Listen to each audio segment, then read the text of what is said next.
हाय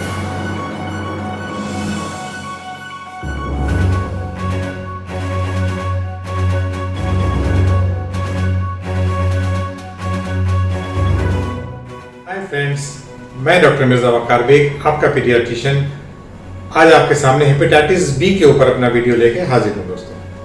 दोस्तों आज 28 जुलाई को पूरी दुनिया में hepatitis day, world hepatitis day मनाया जाता है। और इस वर्ल्ड हेपेटाइटिस डे को मनाने के पीछे जो मकसद है वो ये है कि हम लोग अवेयरनेस करें ताकि हेपेटाइटिस बी के इन्फेक्शन को रोका जा सके, इससे होने वाली मौतों को रोका जा सके। हेपेटाइटिस अगर हम लोग देखें तो हेपेटाइटिस यूजुअली कई प्रकार की हेपेटाइटिस होती है। Hepatitis A, B, C, D, E, कई तरह के वायरसेस की वजह से हेपेटाइटिस बी इन्फेक्शन होता है, हेपेटाइटिस इन्फेक्शन होता है, जिसमें जो सबसे सीरियस इन्फेक्शन है और जो सबसे ज़्यादा इंडिया में होता है वो है हेपेटाइटिस बी इन्फेक्शन। तो इसलिए आज मैं वर्ल्ड हेपेटाइटिस डे के ऊपर हेपेटाइटिस बी के ऊपर अपनी जानकारी आप लोग से साझा करना चाहता हूँ ताकि हम लोग इस अवेयरनेस कैंपेन को बढ़ाएं और इस इन्फेक्शन को रोकने में हम सब एक दूसरे की मदद करें। पूरी दुनिया में मैं समझता हूँ कि मिलियंस ऑफ पीपल हैं जो कि हेपेटाइटिस बी के इन्फेक्शन से ग्रसित हैं। इंडिया की 4% पॉपुलेशन, सोचिए हमारी 135 बिलियन की पॉपुलेशन में 4% लोग जो हैं वो हेपेटाइटिस बी के इन्फेक्शन से ग्रसित हैं, यानी कि मोर देन 400 मिलियन के आसपास अगर जो लोग हैं वो हेपेटाइटिस बी से सफ़र करते हैं। और हर साल 1 लाख से 2 लाख लोगों की मौत हेपेटाइटिस बी के इन्फेक्शन के कारण होती है। तो इसलिए ये सीरियस डिजीज बर्डन है जिसको हमारा रोकना हमारी जिम्मेदारी है और इसको वैक्सीनेशन के जरिए बहुत आसानी से रोका जा सकता है।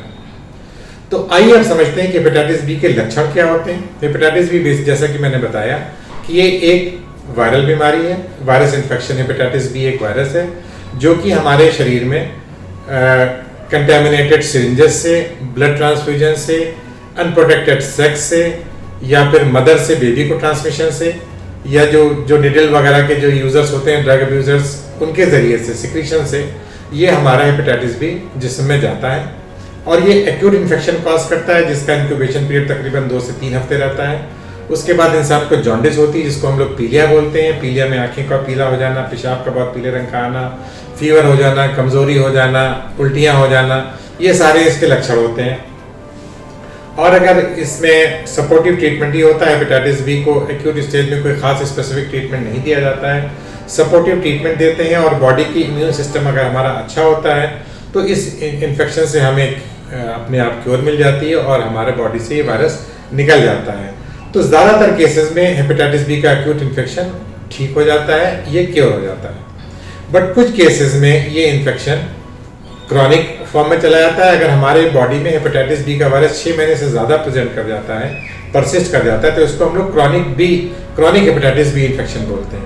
अब क्रॉनिक हेपेटाइटिस बी का मतलब ये होता है कि हमारे वायरस, जैसे आप समझ लीजिए कि हमारे लीवर में ये वायरस घुसा हुआ है और घुन की तरह धीरे धीरे ये हमारे वायरस को नुकसान पहुंचाता रहता है। अब क्रॉनिक बी का मतलब हेपेटाइटिस बी से लीवर को डैमेज होता रहता है। अगर ये उसके बाद भी इन्फेक्शन ये नहीं जाता है तो 1% केसेस में फिर ये क्रॉनिक हेपेटाइटिस बी जो है वो सिरोसिस का फॉर्म ले सकती है और उसी से फिर हेपेटोसेलुलर कार्सिनोमा के केसेस भी आते हैं और यही कारण होता है कि जिसमें इंसान की जान चली जाती है।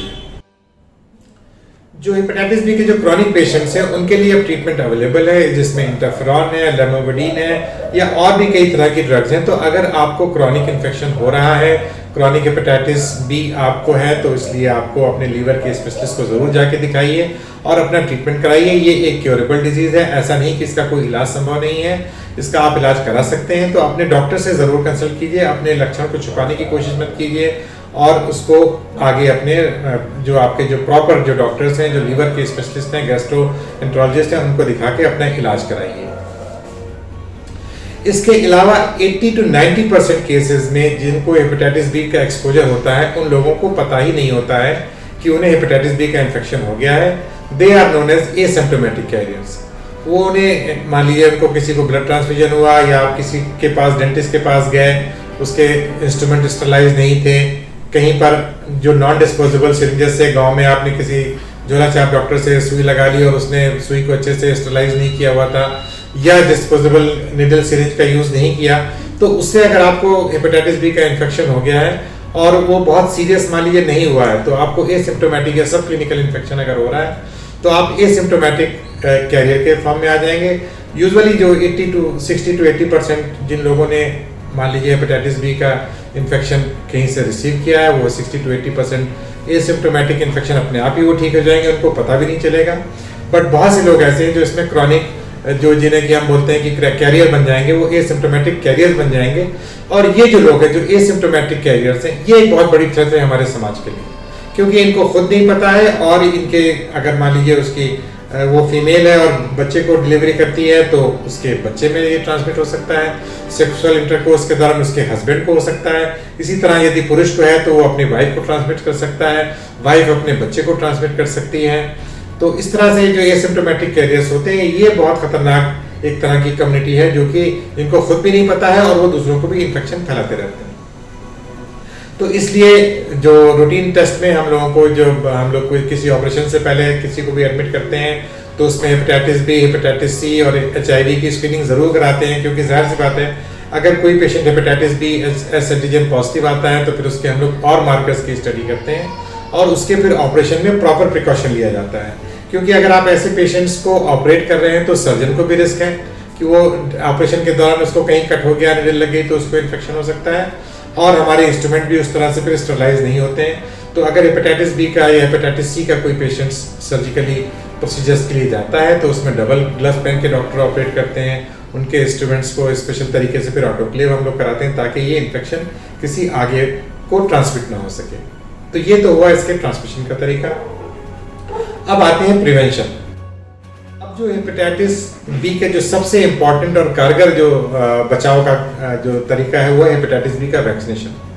सन 2002 से हिंदुस्तान में हेपेटाइटिस बी का वैक्सीनेशन हम लोग लगा रहे हैं और अब मैं समझता हूँ कि ये बहुत वाइड स्प्रेड हम लोग हेपेटाइटिस बी का इंजेक्शन लगा रहे हैं, वैक्सीनेशन। तो इससे हेपेटाइटिस बी के केसेस में काफ़ी गिरावट आई है। तो बर्थ के समय हेपेटाइटिस बी का जो रिकमेंडेशन है कि as early as possible hepatitis B का इंजेक्शन लेना चाहिए। उसके बाद 1 महीने पे, और फिर अगर हम लोग पेंटा लगाते हैं तो उसमें 2 महीने पे भी हम लोग 2 महीने के अंदर तीनों डोजेस पूरी हो जाती हैं। अदरवाइज जो रिकमेंडेशन है, जिन लोगों को बर्थ पे नहीं लग रहा है, जिनको बाद में लगाना है, तो 0 डे, 6 वीक्स एंड 6 मंथ्स, तो इस तरह से उसकी 3 डोजेस का वैक्सीनेशन हो जाता है। इसमें यूजुअली फिर बूस्टर डोजेस की जरूरत नहीं पड़ती है। जो बहुत एक्स्ट्रा रिस्क पे हैं, जो लोग ब्लड ट्रांसफ्यूजन जिनको रेगुलर होते रहते हैं, हीमोफीलिया के पेशेंट्स हैं जिनको फैक्टर्स लगते रहते हैं, जिनको थैलासीमिया के पेशेंट जिनको ब्लड ट्रांसफ्यूजन होता है, उनमें आप चाहें तो 5 साल पे उसको बूस्टर दे सकते हैं। हेल्थ प्रोफेशनल्स भी एट रिस्क रहते हैं, तो जितने भी लोग मेडिकल कॉलेज में एंट्री हुई है, नर्सिंग कॉलेज के बच्चे हैं, उनको सबको हेपेटाइटिस बी का इंजेक्शन इज ए मस्ट। अब ये आता है कि मैंने अपने एक वीडियो बना चुका हूँ कि अगर माँ को हेपेटाइटिस बी है तो उसके गर्भ में उसको क्या प्रिकॉशन लेने चाहिए और पैदा होते ही बच्चे को क्या क्या इंजेक्शंस और इम्यूनोग्लोबुलिन्स लगने चाहिए। Within 24 hours hepatitis B का वैक्सीनेशन और हेपेटाइटिस बी का इम्यूनोग्लोबुलिन ये माँ को और ये बच्चे को लगना चाहिए जिनकी माएँ प्रेगनेंसी में हेपेटाइटिस बी पॉजिटिव पाई जाती है। इसी तरह से अगर कोई डॉक्टर है और उसको निडल से इंजरी हो जाती है या किसी को हेपेटाइटिस बी का एक्सपोजर हो जाता है तो विद इन 24 आवर्स उसको हेपेटाइटिस बी का इम्यूनोग्लोबुलिन जरूर लेना चाहिए। इम्यूनोग्लोबुलिन बेसिकली एंटीबॉडीज होते हैं जो कि हेपेटाइटिस बी के एंटीजन को डायरेक्टली न्यूट्रलाइज कर देते हैं। तो इस तरह से आप हेपेटाइटिस बी के से होने वाले इन्फेक्शन को रोक सकते हैं। दोस्तों, वर्ल्ड हेपेटाइटिस डे पे हम लोग की ये मुहिम है कि हम लोग हेपेटाइटिस बी के से होने वाले कॉम्प्लिकेशंस को रोकें, हेपेटाइटिस बी को रोकें, क्योंकि हेपेटाइटिस बी जो है वो HIV से ज़्यादा 100 टाइम्स ज़्यादा तेज़ी से फैल रहा है हिंदुस्तान में। तो HIV हमारे लिए उतनी बड़ी थ्रेट नहीं है जितना हेपेटाइटिस बी है। और आप सोचिए कि हर साल हमारे कंट्री में 1 लाख से 2 लाख आदमी सिर्फ हेपेटाइटिस बी से जान अपनी गंवा रहा है। तो हम लोग को हेपेटाइटिस बी को रोकने में मदद करनी चाहिए, जिसके लिए इलाज का है प्रिवेंशन। अनप्रोटेक्टेड सेक्स अवॉइड करिए और कहीं पर भी आप जो ये प्रॉपर जो ब्लड बैंक्स हैं वहाँ पर प्रॉपर ब्लड बैंक से ही ब्लड को लीजिए, जहाँ पर प्रॉपर स्क्रीनिंग हो जाएगी, क्योंकि ब्लड ट्रांसफ्यूजन से ट्रांसमिट हो सकता है, और वैक्सीनेशन। ठीक है दोस्तों, तो मेरे इस वीडियो को ज़्यादा से ज़्यादा लोगों में शेयर कीजिए और हमारे चैनल को अगर अभी तक आपने सब्सक्राइब नहीं किया है तो प्लीज़ मेरे चैनल को सब्सक्राइब कीजिए। मदर से ट्रांसमिशन होने वाले जो बच्चे को है उसका वीडियो का लिंक मैं डाल दूंगा, इसके ऊपर मैं ऑलरेडी वीडियो बना चुका हूँ, उसको प्लीज़ आप लोग देखिएगा। अब इजाज़त दीजिए, bye bye, take care, see you.